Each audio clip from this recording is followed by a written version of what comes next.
हाय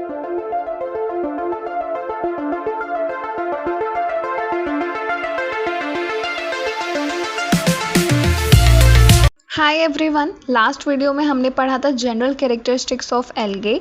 आज के इस वीडियो में हम पढ़ेंगे about the general characteristics of fungi.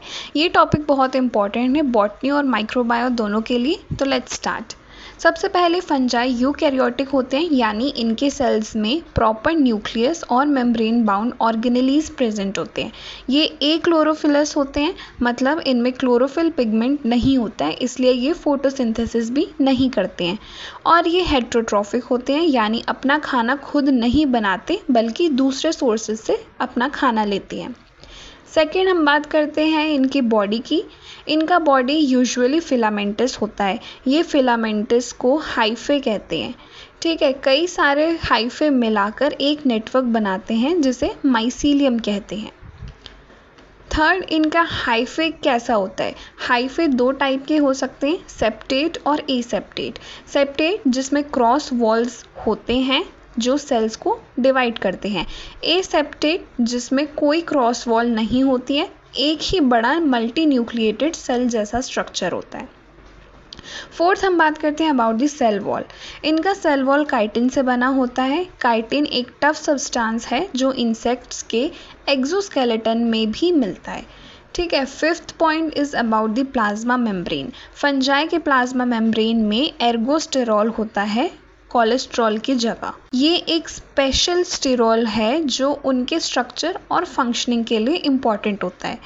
Sixth point is about the reserve food. Fungi अपना रिजर्व फूड ग्लाइकोजन और ऑयल ड्रॉपलेट्स के फॉर्म में स्टोर करते हैं, सिमिलर टू एनिमल्स। इनका मोड ऑफ न्यूट्रिशन हेट्रोट्रॉफिक होते हैं और डिफरेंट तरीक़ों से न्यूट्रिशन लेते हैं, लाइक सैप्रोफिटिक भी हो सकते हैं जो डेड ऑर्गेनिजम्स को डिपोज करके खाना लेते हैं। पैरासिटिक भी हो सकते हैं, होस्ट ऑर्गेनिज्म से न्यूट्रिशन लेते हैं और कभी कभी डिजीज़ भी कॉज करते हैं जिनको हम पैथोजेंस बोलते हैं। और सिम्बायोटिकली भी ये अपना मोड ऑफ न्यूट्रिशन करते हैं, म्यूचुअली बेनिफिशियल रिलेशन बनाते हैं, जैसे लाइकन्स और mycorrhiza. Lichens fungus plus algae और mycorrhiza fungus plus plant roots. 8 point is about their reproduction. ये वेजिटेटिव रिप्रोडक्शन करते हैं जिसमें फिजन, बडिंग और फ्रेगमेंटेशन के थ्रू नए इंडिविजुअल्स या नए ऑफस्प्रिंग्स बनते हैं। 9th point is about asexual reproduction.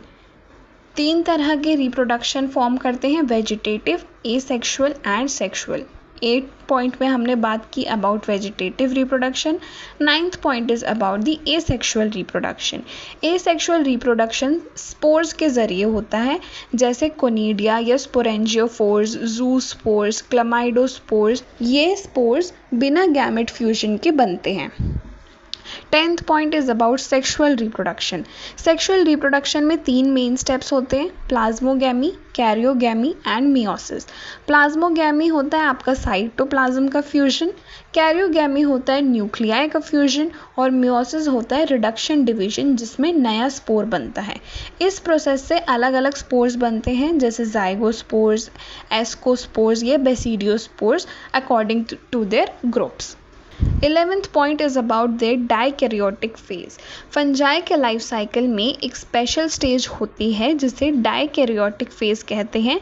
इसमें हर सेल में 2 न्यूक्लियाई होते हैं, एक मेल न्यूक्लियाई और एक फीमेल न्यूक्लियाई, जो थोड़े टाइम तक सेपरेट रहते हैं बिफोर फ्यूजन। 12th, हम बात करते हैं इनके हैबिटेट के बारे में। फंजाई ज़्यादातर टेरेस्ट्रियल होते हैं, यानी ज़मीन पर रहते हैं, लेकिन कुछ एक्वेटिक फंजाई भी होते हैं जो वाटर में रहते हैं। 13th point is about their role in ecosystem. Fungi का इकोलॉजिकल बहुत बड़ा रोल है। ये डिकम्पोजिशन और न्यूट्रिएंट साइकिल में मदद करते हैं, मतलब ये डेड ऑर्गेनिजम्स को तोड़कर न्यूट्रिएंट्स को वापस एनवायरनमेंट में रिसाइकिल कर देते हैं। सो फ्रेंड्स, ये था जनरल कैरेक्टरिस्टिक्स ऑफ फंजाई। आपने देखा कि फंजाई कितने यूनिक होते हैं और इकोसिस्टम में भी इनकी कितनी बड़ी इंपॉर्टेंस होती है। तो अगर आपको वीडियो पसंद आए हो तो लाइक, शेयर और सब्सक्राइब ज़रूर करें और कमेंट में बताएं कि आपको अगला टॉपिक कौन सा चाहिए। So thanks for watching.